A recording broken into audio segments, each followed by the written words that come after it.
ఎందుకన్నా అదే ఎందుకు రీజన్ చెప్పండి నేను బంద్ చేస్తా. అదే రీజన్ చెప్పండి బంద్ చేస్తా అన్నా. రీజన్ చెప్పన్నా బంద్ చేస్తా. ఎందుకన్నా ఎందుకు భారత్ బంద్ ఎందుకన్నా నాకు తెలీదన్నా.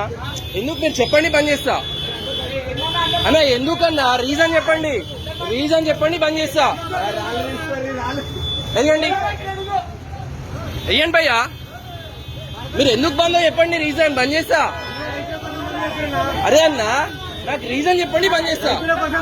రైతులకు ఎందుకు రైతులకు ఏమైంది ఏమైందన్నా ఏమైందన్నా. కేసీఆర్ సన్న బియ్యంకి రేట్ ఇస్తా అని అడిగలేదు కదా.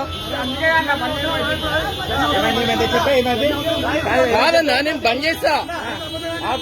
కాదు రైతుల కోసం మేము దీక్ష చేస్తున్నాము. రైతుల కోసం బంద్ చేస్తున్నాము. స్వచ్ఛందంగా బంద్ చేస్తున్నాము.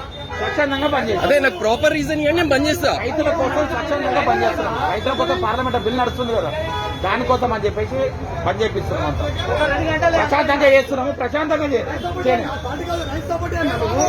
రైతులకు సపోర్ట్ చేస్తున్నాం. మేము పార్టీ తరఫున కాదు. కాదు భయ్యా రైతుల కోసం అంటే నేను చేస్తా. రైతుల కోసమే. టీఆర్ఎస్ కోసం అంటే నేను చెయ్యను. రైతుల కోసం చేస్తున్నాము. రైతుల కోసం సరే రైతుల కోసం చేసేది ఇప్పుడు మా టీఆర్ పార్టీ తరఫున కాదు ఇందులో. సరే భయ్యా.